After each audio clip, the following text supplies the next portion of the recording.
All right, my name is Charles Shutt. I will be interviewing you today. About time you got here, Doc. Name's Rex. Rex Awesome. It's nice to meet you. Glad to meet you, too. All right, Mr. Awesome. What brings you here today? Well, I wouldn't be here today if it weren't for my lovely wife, who seems to be under the impression that I have an irrational fear of spiders. Okay. And that's the only problem you're having is an irrational fear of spiders? Well, personally, my fear is not irrational. That's a fact. But, are you laughing at me, Doctor? I feel... Never mind. Alright, so... The deal is, my wife is kind of upset about some of the behaviors that I've been eliciting involving my personal fear of spiders. Okay, and what have you been doing that she finds irrational? Well, you see, I've been getting rid of a lot of the furniture that could possibly contain spiders. Because, you see, I watched a documentary on the Nature Animal Planet Discovery show. And, I don't know, it was like 3 years ago. But it told me, well, it told me about the 10 most dangerous spiders in the world. And I noticed that none of them live here in Minnesota. Yet. Now, to prevent spiders from infesting my domicile, I chose to invite an eradicator into our home, usually about once a month. She thinks this is overly encumbersome on our family expenditures. Now, another thing that I've been doing is spraying myself with bug spray, head to toe, before I go to bed, to prevent spider attacks. She finds this unappealing. All right. And you feel that her feelings of your irrationality are irrational. Absolutely. Thank you for understanding, Doctor. I knew that you could help explain to me and my wife, who I will then explain to her after you explain to me, why these behaviors are perfectly rational. Okay. When did these behaviors start? About 3 years ago, after I viewed the nature documentary on Animal Planet Discovery show, or something. Okay. Have you had any negative experiences with spiders, aside from the show you watched? Absolutely not. I am Rex Awesome, Mr. Awesome. I don't have negative experiences with things I encounter. Okay. Well, with that mentality, let me ask you, what makes you think that you will have a negative encounter with a spider, then? Now, provided that I do not see the spider first, it is possible, in fact likely, that it will bite and kill me. Now, tell me, Doctor, what would the world do without Rex Awesome? I couldn't tell you. I agree. The world would be a much darker place. Like if it didn't have angels or magic or something. Okay. Have you ever seen a professional aside from me before this? Absolutely not. Professionals for the brain are for your inner feelings.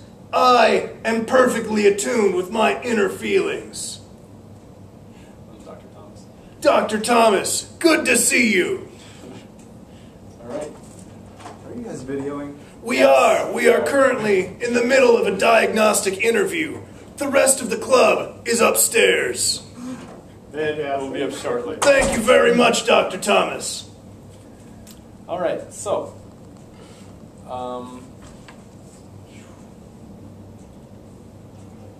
do you always feel this awesome? Absolutely, 100% of the time. And when I don't, I will prove to the outside world how awesome I am. Because, as an awesome, in a family of awesome, it is very true that some people might think I'm overcompensating. But that is absolutely not the case. I am of a finer breed, the next step in human evolution. My wife understood this when we met in college. Okay. Mr. Awesome, how much sleep are you getting each night? About 3 hours. I've recently been diagnosed with something called hyperthyroidism. The doctor says I may sleep less and experience aggressive personality traits. But I tell you, if I can sleep less and do more, what problem is that to me? All right. How long have you been married, Mr. Awesome? I've been married since we met in college so many years ago, about 6. We dated for like a year, and then I got down on one knee and asked, Juliet Thomas, would you be Mrs. Jones? I changed my name before the wedding. I was Marvin Jones. But now I am Rex Awesome. So my birth certificate kindly represents the amount of awesome I pertain inside of me. All right. Do you have any history of mental illness in your family? Well, you see, my grandpa, he had something I like to call neurosis, which comes from who I like to call the Roman Emperor Nero. He had this thing where he really liked himself. Now, my grandpa often tried to prove how awesome he was to me, but he never had to do that because he was Grandpa Awesome. You mean Grandpa Jones? He was born into the awesome name by being related to me. All right.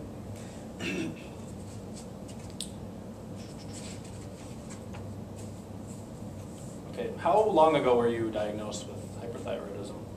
About 3 months. Okay. Does that have a relevance to what we're talking about with spiders? I honestly don't see a connection here about spiders. However, I was just wondering if it might have something to do with your portrayal of yourself and your view of yourself. How do you feel the view of myself that I have affects spiders around me? I'm actually not on the spiders anymore, but digress. What do you said you went to college, that's where you met your wife. Yes, Okay. I majored in child psychology with a minor in pain. Okay, what do you do? Do you work currently? Are you currently employed? Absolutely. I am a high school football coach. We're going to state. Okay. How long have you been doing that? I've been doing that since a year after I got out of college. You see, for a while I traveled around the country, seeking professional sports teams in need of direction. But most of them wanted something I like to call experience. Now, lacking in that officially, I decided to coach high school football, which in fact did not need experience. And since I, Rex Awesome, was once the star quarterback of my high school team, they gladly accepted me back to coach both football and soccer, where I was also the quarterback. All right. Do you ever feel Awesome? Yes. depressed? Depressed? I have no need for depression. Like I said, I am perfectly attuned with my inner feelings. And when they tell me I am not awesome, I prove I'm awesome by doing awesome things, like going to state. All right. Have you had any drug or alcohol abuse in your life? Define abuse. I don't like the word abuse. Do you use drugs or alcohol at all? I use drugs and alcohol at all. Okay, what kind of drugs do you use? Well, is this something that you are going to have to tell other people? Because you didn't mention this, but I know that you're some sort of mandated reporter, so if I tell you illegal things, you have to tell the police or something. You're right, I did forget to say that. I am mandated to report on anything you tell me that has implications to injury to yourself, injury to others, something about calling the Secret Service if you threaten the president's life. He's a douchebag! It's not threatening his life, so you're fine. And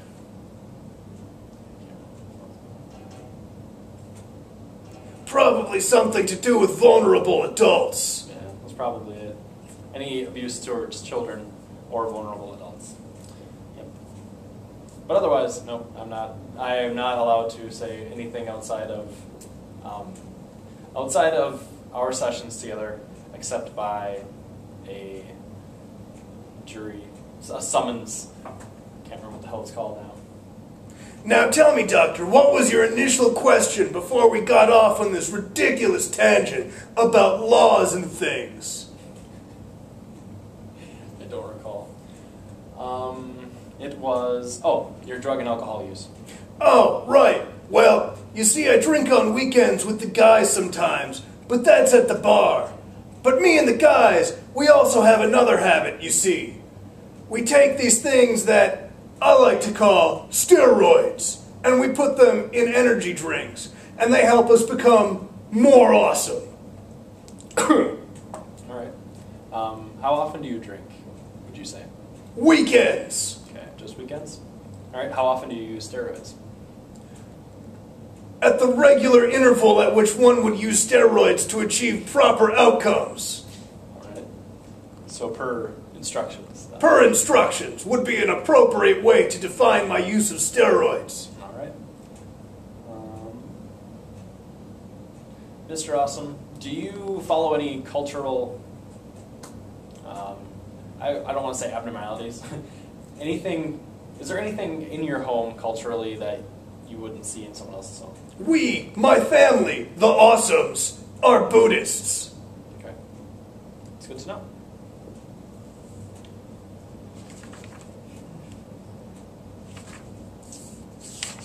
All right.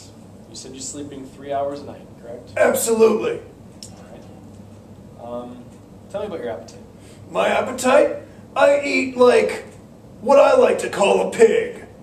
I eat a lot of food to help maintain my enormous muscle mass and gratuitous amounts of energy. All right. Menergy. All right.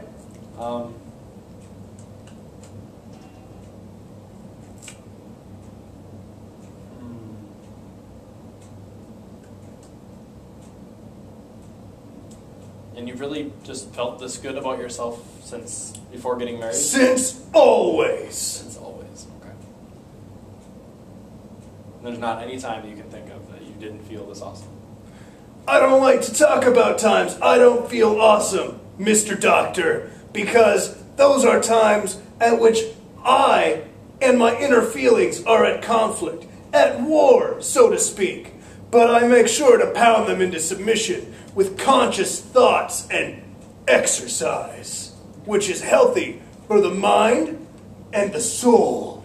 All right. We don't have to talk about specifics, but how often do you not feel awesome? How often is too often enough? That's up to you to decide. I feel sensations of inner conflicted feelings at a regular basis on weekends. Okay. When you're drinking? Absolutely. Do you feel it any other time? Sometimes, when I am... Please, this is something that you cannot share outside of this facility. Absolutely confidential, as long as it's not injurious to anybody. It's injurious to myself, in a manner of speaking.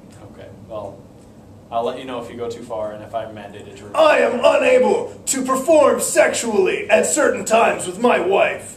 Not because she is unattractive, but because there is something about my inner metabolism that is wrong. Okay. How often does that happen? That happens at intervals at which I usually do not record, but sometimes in times of great stress or need of the family. Okay.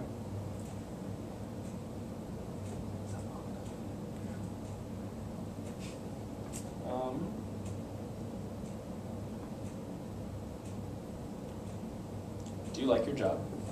Absolutely. I am able to shape young minds into being awesome, the awesome that they deserve to be, except the team last year, who did not go to state. But fear not, they will this year, after that slacker, Jimi Hendrix, the senior quarterback, has graduated. Does your team like you, Mr. Awesome? Absolutely. They respect and admire me. Did you have any developmental issues? Like when you were younger,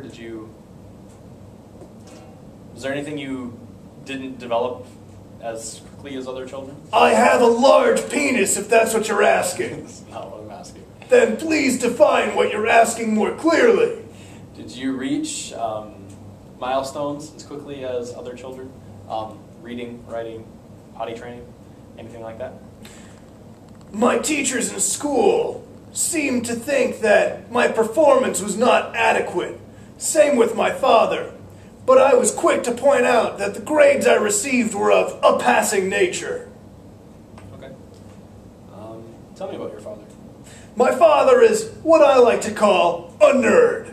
He is some sort of biochemical pseudo-engineer type thing, and often uses words that are too long to be awesome.